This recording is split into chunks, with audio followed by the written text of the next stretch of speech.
underwater nukes now. Vladimirovich Putin.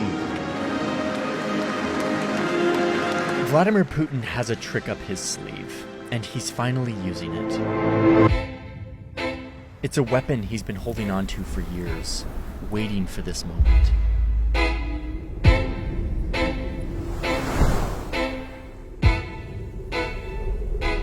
The weapon is this umbilical cord that ties Russia to Europe. Infrastructure and fuel, now a weapon of war. It starts up here in this freezing cold part of Russia, where under the snow and ice, there's energy from plants and animals that lived 100 million years ago, now stored in the cracks of rocks thousands of meters underground. From here, it is sucked up and sent through pipes that are in land and water, all the way to Europe, where it is burned in power plants to boil water, to turn turbines and make electricity to keep the lights on in Europe. The gas is also burned right in European homes to cook a meal or to heat a home. Oh, and it's not just one big pipeline. Natural gas moves through a mind-bogglingly massive network of pipes linking Russia to Europe.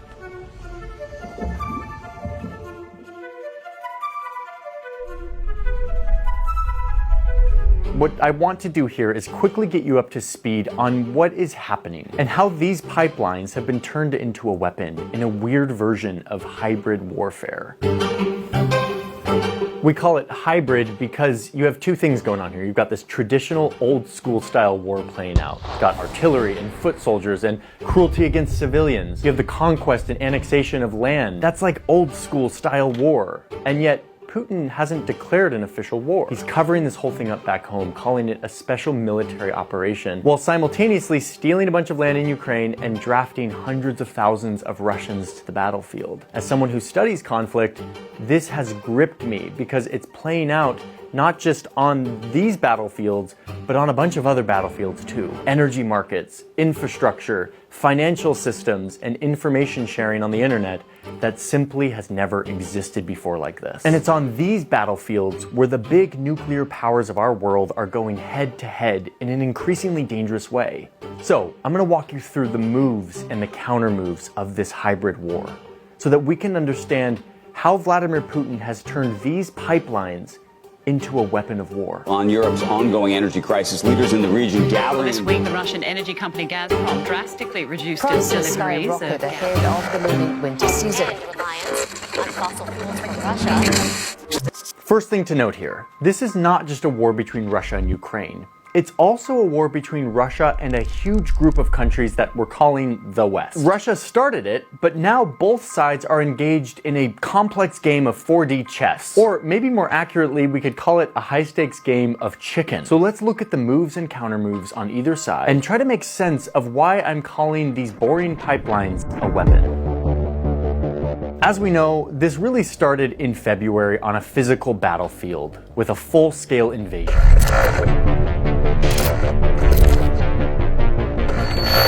The superpowers in the West couldn't intervene directly with like troops and stuff because that would risk an escalation between nuclear countries. But they also couldn't let Russia just do this. So the West's countermove to Russia's invasion was to cut Russia off from a huge number of its economic ties to the world. The European Union and its partners are working to cripple Putin's ability to finance his war machine. The second thing the West did as retaliation for the invasion looks like this. My administration authorized another $200 million to keep a steady flow of weapons and ammunition moving to Ukraine. The West has been pouring a huge amount of money and weapons and intelligence support and ammunition into Ukraine to help them fight this war. I mean, look at this. This. Yes, I print Wikipedia articles sometimes. Like, why did I print it? Because I like to look at it in physical form. It makes me feel smart. This massive document is the list of foreign aid to Ukraine during this war. And by foreign aid, we mean like weapons and ammunition. I printed it in black and white. I really want color flags. That's the whole reason I printed it. Can we reprint this? I need color flags. I'm going to print a new one with colored flags. Okay, here it comes. Pressing print. I'm getting my color list. No, I didn't print every single page. I just printed a few. Just really like color flags. The point is that none of us can fathom how much military hardware has been delivered by the West to Ukrainians to fight this war. If you just glance at a few pages of this meticulously built Wikipedia article, it just starts to blow your mind. Like, who knew that Portugal was giving 10 million euros worth of military support to Ukrainian armed forces? Wait till you get to the United States section of this thing. Not only is it billions and billions and billions of taxpayer dollars, but then it's loads of really advanced equipment. Javelin anti-tank missiles, 5 helicopters, 200 shotguns, 200 machine guns, 40 million rounds of small arms ammunition, just 1,000 pistols, 400 machine guns, anti-personnel munitions. Sounds horrible. 15 tactical vehicles, 50 armored Humvees. By the way, can we all just appreciate that we live in a time where there are people who spend their days assembling all of this on an open source platform like Wikipedia so that all of us can read it. And yes, we have to go and fact check it and make sure it's well sourced. All glory be to the people who assembled this list. So, not surprisingly, Putin is not loving all of this support. So this was the West's countermove. It was sanctions and unfathomable amounts of military hardware sent to Ukraine. But wait, let's be clear what's happening here. The West is not giving billions of dollars worth of weapons and support to Ukraine out of the goodness of their hearts. This is a calculated response in an escalating conflict. The West has to show their adversary Russia that there's a cost to all of this behavior. Otherwise, Putin would get really comfortable stealing land. But again, the West can't interfere directly, so they've been forced to fuel this conflict using Ukraine as their proxy to push back Russia. Oh boy, here comes the backlash. Yes, I just called this a proxy war, and lots of people in the West don't really like to frame it this way because it's literally a talking point of Russia's foreign minister that this is a proxy war from the West. But that's what it is. Let's be real about it. It really is the West's only move here. It's the best thing we could do. International relations nerds, I will see you down in the comments for a nice healthy debate on this point. The rest of us, let's move on. A senior NATO official is warning that a potential Russian nuclear strike would almost certainly trigger a physical response from many allies. So, needless to say, things are kind of escalating in this conflict. Putin keeps flexing, saying that he's considering using nuclear weapons and reminding us that he's very serious. Okay, wait a minute. This whole, I'm not bluffing, isn't that exactly what someone says when they're bluffing? Putin, get a better poker face, bro. He's not using nukes anytime soon. And God, I hope I'm not wrong on that. Imagine the apology video I'll be making if I'm wrong on this prediction. Anyway, the point I'm trying to make here is that nukes are not the next move for Putin. He's got one more massive trick up his sleeve, and it looks like this. These pipelines and the gas that flows through them. These pipelines are the umbilical cord between Russia and Europe. They're the result of years of a mutually beneficial relationship because Russia, who's got tons of natural gas, is able to serve the demand in European countries who have built their economies off of that natural gas. For a long time, this was a very mutually beneficial relationship. I mean, look at all these European leaders and Putin in 2012, and they're talking about this new pipeline they're opening, and they're giddy and excited because they're all cooperating on energy. Putin gets loads of money, Europe gets natural gas to build their economy off of, everyone's happy. I believe in natural gas. Gas will be supplied directly by the shortest route, linking the major Russian gas reserves to European markets.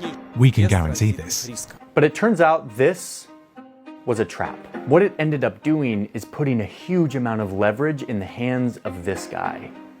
A weapon that he's now using in this war.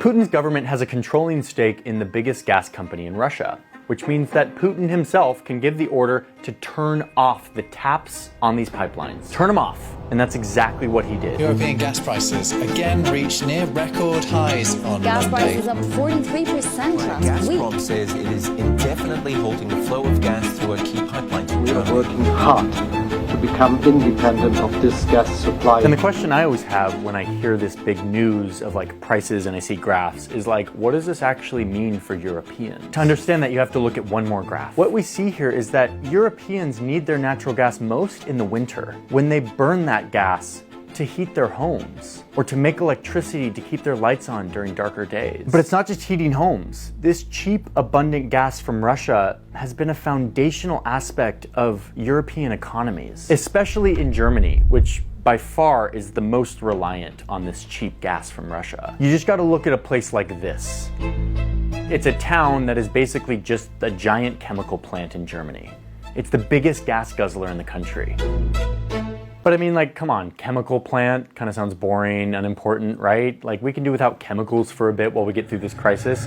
No. No. That's what I thought for a moment. I was like, chemicals, that sounds like some, like what are people doing chemistry in there with natural gas? Like, I was not aware. I started tracing down all of the products that are linked to this specific German chemical plant, and it's wild. I mean, next time you're driving down the road and you see one of these like weird looking buildings with a bunch of pipes, give it like a salute, because inside of this plant, they're making ammonia, which is used to make fertilizer, which is used to grow your food. They make the menthol for your toothpaste. And they make tons of chemicals that are necessary for building cars, which is Germany's biggest export. I didn't really grasp this before, but I now see that our modern industrial economy is like founded on chemicals, and you need a lot of natural gas to make chemicals. So as Russia strangles Europe from natural gas, it's having an effect on paper and steel and so much more. You need energy for all this stuff. So when the cost of energy goes up, the cost of everything goes up. Inflation and soaring prices are biting hard. Price of olive oil has gone up by 27%. Consumer prices in Germany reach 8% higher than 1 year earlier.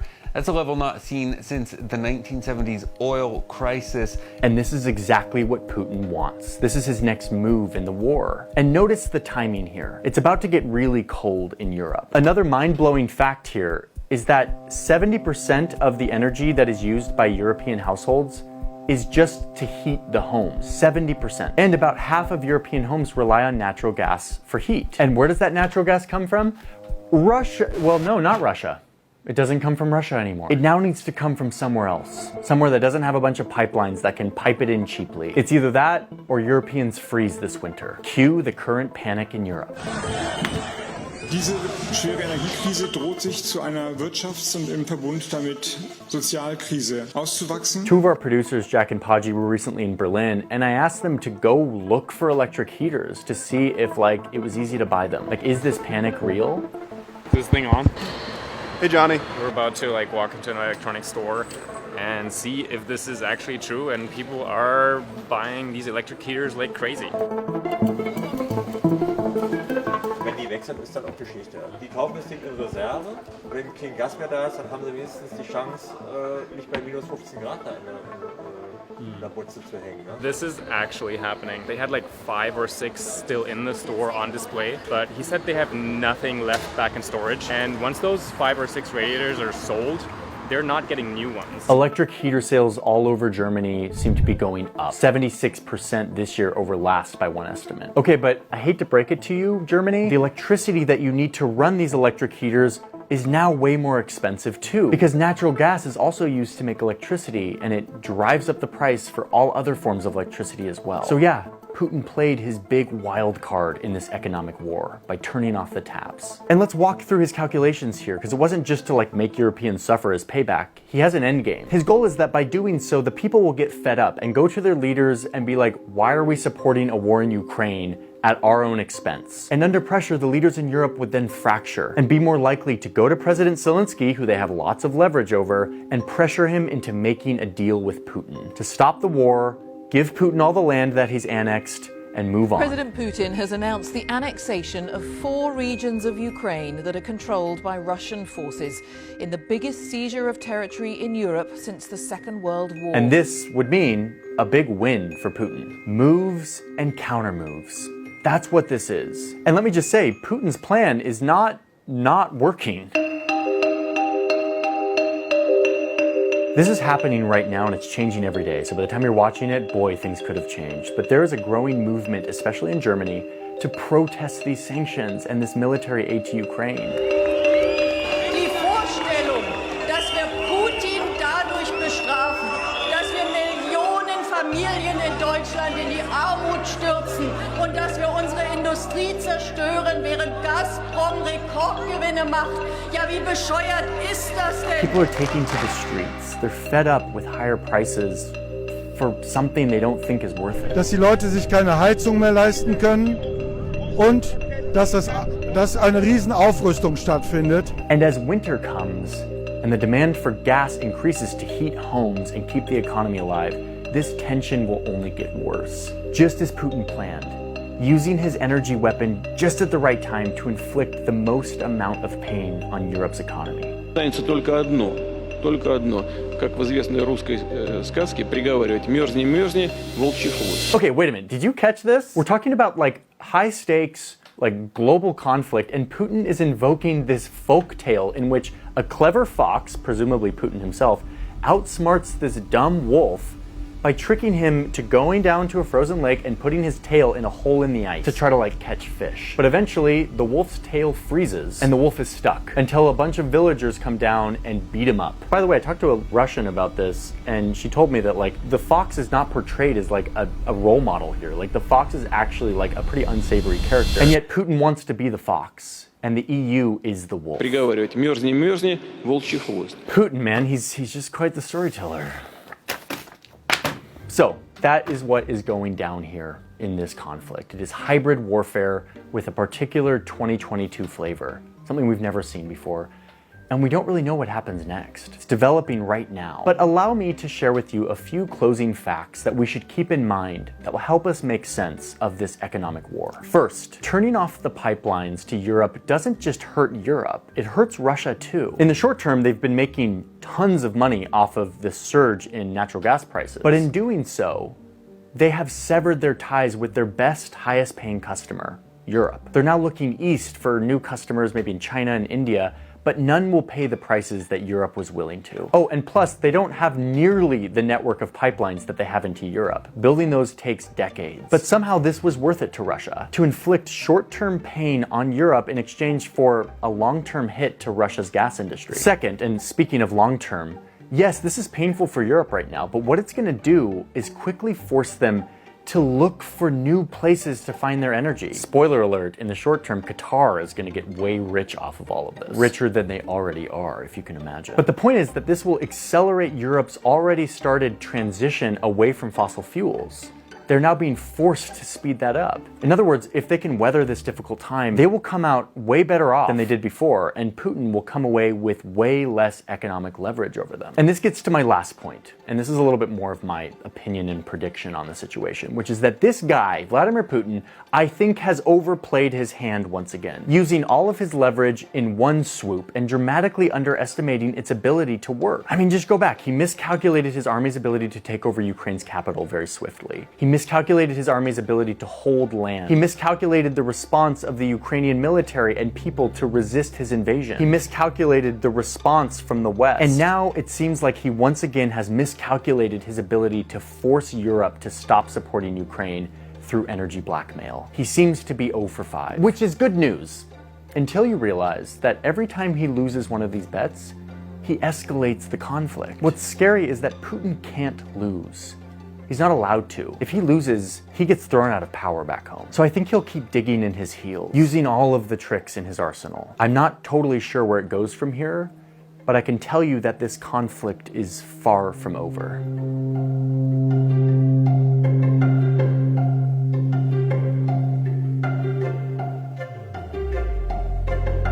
Thank you for watching this video, and you're still here, look at you, you're still watching this video, even after it's kind of over. I am really excited about what we're doing here. We are building more and more really exciting videos, and there are more people behind the scenes than ever. We have revamped our Patreon to give you more behind the scenes of how this stuff is made, how we actually do this. Every month we release a video that is just a kind of chaotic, way less sort of polished and edited look at the behind the scenes here in the studio and out in my travels. I rigged this tripod to be our friend. But the real shining star is behind you, glowing. What? What's shining? What's behind me? What's glowing? The lamp. You get access to my scripts. You get access to like the uncut version of my interviews with experts. I interviewed several experts for this story that you didn't see. They're super informative. You can see that on Patreon. Most importantly though, patrons are supporting this work. They're allowing us to do more of it, to make it more journalistically rigorous and factually accurate. That's what I want to do more of. I really believe in that. I really appreciate those who are supporting. So thank you all for being here. I'm going to see you in the next one. We've got a million videos coming up, and boy, it's going to be a busy winter. Have a good one. The end.